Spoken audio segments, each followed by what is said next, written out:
Colonel Shailendra बताइए भाई, Gaza में जो बच्चे मर रहे हैं उनका कोई ह्यूमन राइट नहीं है क्या? इजराइल में जो बंधक हैं अगर उनका ह्यूमन राइट है तो क्या गाजा में जो बच्चे मर रहे हैं उनका ह्यूमन राइट नहीं है क्या? फिर पैलेस्टीन के समर्थन में लोग क्यों ना आए? जय हिंद, नमस्कार गौरव। जय हिंद सर। बड़े निष्पक्ष होकर एक बात करेंगे। आप एक बात बताइए, 6 अक्टूबर को क्या हुआ था? कुछ भी नहीं हुआ ना 6 अक्टूबर को उस साल 23 में। 7 अक्टूबर को आपने टेररिस्ट अटैक कर दिया। अब आप गिनना शुरू कर रहे हैं कि किसके बच्चे मरे किसके बच्चे नहीं मरे। I think this is unfair. बड़ी सीधी सीधी बात कहूंगा कि दुनिया में जब आप डिप्लोमेसी करते हो ना तो वो आप उस हिसाब से करते हो जो आपकी कंट्री को बेनिफिट करता है। 75% यूनाइटेड नेशन में जो देश हैं वो उसको रिकॉग्नाइज करते हैं, टू नेशन थ्योरी को। आज से थोड़ी ना कर रहे हैं, 10 दिनों से कर रहे हैं, 50 टाइम से कर रहे हैं। इंडिया अकेला एक उन कंट्रीज में है जिसने 1974 में पीएलओ को रिकॉग्नाइज किया कि they are the sole representative. 88 में 88 में हम इसका इवैल्यूएशन कर रहे थे कि चलिए जी टू नेशन थ्योरी होने वाली है, अब सब कुछ ठीक हो जाएगा। क्या ठीक हुआ? किसने ठीक किया? मैं आपको एक बड़ा अहम मुद्दा बता रहा हूं। पैलेस्टीनियन और गाजा एक नहीं है, सॉरी पैलेस्टीनियन और हमास एक नहीं है। क्यों भाई, क्यों नहीं है? उस पैलेस्टीनियन, ये आपको मैं बड़ा छोटा सा एग्जांपल दे देता हूं जिसने किसी ने बोला भी बड़ा अच्छा बोला कि पाकिस्तान और टेररिज्म में कोई रिजेंबलेंस है या नहीं है? या आप ये बोलना चाहते हैं कि नहीं कोई रिजेंबलेंस नहीं है, पाकिस्तान बिल्कुल प्रो ह्यूमैनिटी है और वहां की जो टेररिज्म है वो एंटी ह्यूमैनिटी है, उनकी आर्मी एंटी ह्यूमैनिटी है, उनकी आईएसआई। मैं आपको पैरेलल इसलिए ड्रॉ कर रहा हूं, ये हम जल्दी समझते हैं। मुझे एक रीजन बता दीजिए, सैकड़ों किलोमीटर की वो जो अंडरग्राउंड टनल है, वो जो आप 20,000 बता रहे थे, वो 20,000 हमास ने बनाई है? किसने बनाई है? वो किसकी परमिशन से बनी है? दिखा नहीं उन सबको। मैं कह रहा हूं, आप मान लीजिए ये पैसा तो आपके सर पर कोई गन लेकर अगर खड़ा होगा और आपको मारने की धमकी देगा तो या तो आप अपनी जान बचा लीजिए या फिर आप क्रांति कर लीजिए। एब्सोल्युटली। मैं आपको सिर्फ एक छोटी सी बात बता रहा हूं, ये जो 65,000 लोग मरे हैं ना, ये 65,000 फैमिलीज आपने एक और हमास क्रिएट कर दिया है।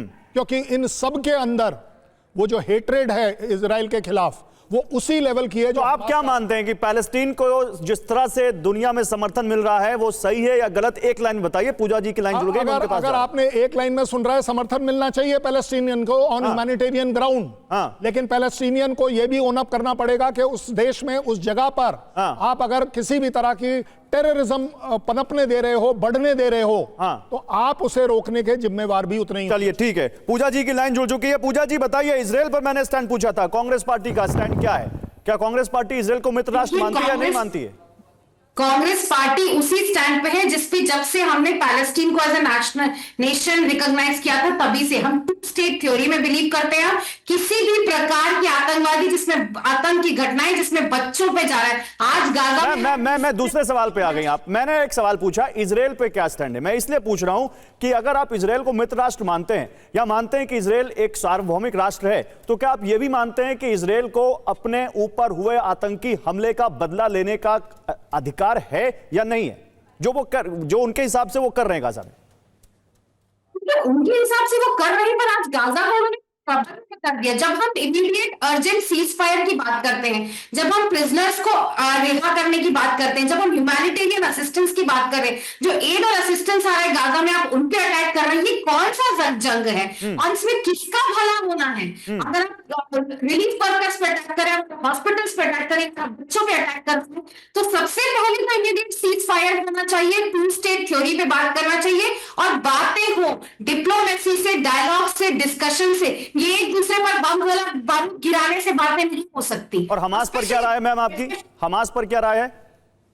हमास को हमने शुरू से कहा कि हमास ऑर्गेनाइजेशन है तो वो टेररिस्ट ऑर्गेनाइजेशन हो, लेकिन ये भी बात है जो मैं 20 महीने से भारत सरकार की इनकंसिस्टेंट स्टैंड की बात कर रही हूं। आपने शंघाई, लेकिन भारत सरकार ने उसको टेररिस्ट ऑर्गेनाइजेशन नहीं माना है ऑफिशियली, ये मैं आपको नाम बता दूं, वो यूएपीए की लिस्ट में नहीं है।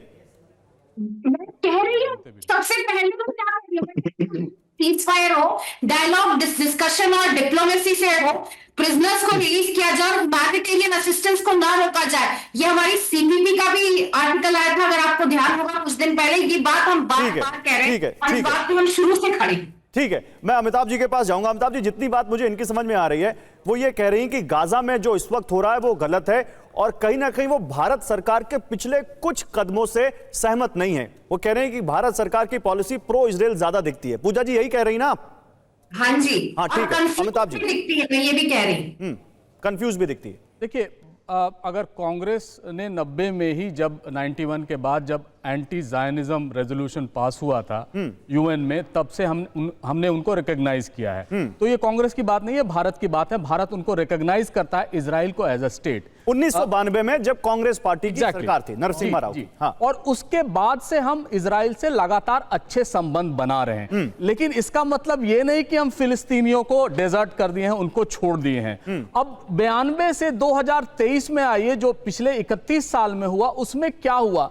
हमास का अटैक जो है एक कलेक्टिव पनिशमेंट पूरे गाजा को दिया जा रहा है और इसके चलते पूरा गाजा जो है इस समय आप देखें मटिया मेट हो गया है और मटिया मेट होता जा रहा है। बिल्कुल। उन 63,000 बच्चों, औरतों और बूढ़ों का क्या कसूर था जिनको मारा गया है और अभी भी मारा जा रहा है? क्या इजरायली स्टेट को यह पता नहीं था कि ये हमास इतने असले जमा कर चुका है? इनके पास रॉकेट है, इनके पास टनल्स है। अगर पूरी दुनिया से वो इंटेलिजेंस जमा करते हैं, कतर में जाके, ईरान में जाके अटैक करते, तो यहां क्यों नहीं करते? नहीं, लेकिन कर्नल शाह कह रहे हैं, तो फिर क्या इजराइल को अपने ऊपर हुए अटैक का बदला लेने का हक नहीं है? नहीं, बिल्कुल हक है। टेररिस्ट स्ट्राइक है, इसको सब मानते हैं, लेकिन 2 साल तक पूरे गजा को मटिया मेट कर देना, ये कहां? और यही नहीं, सिर्फ इजराइल और भारत की बात छोड़ दी, यूनाइटेड नेशंस के एक कमीशन ने ये कहा है ये जेनोसाइड है, ये नरसंहार है। जो उनके 5 मानक हैं उनमें 4 में ये मान रहे हैं कि ये जनसंहार है और पूरी दुनिया ये मान रही है कि ये जनसंहार है। और फिर नेतन्याहू जब ये कह रहे हैं कि if you are recognising the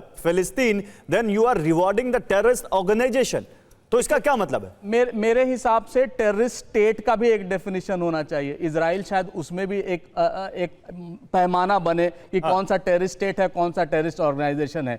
जब आपके लोगों के घरों में हमास ने जो किया वो एकदम इलीगल है और हमास ने इनके साथ ही नहीं किया है, हमास ने पीएलओ के लोगों को भी मारा है 2006 में, उनको पूरी तरह से खत्म कर दिया।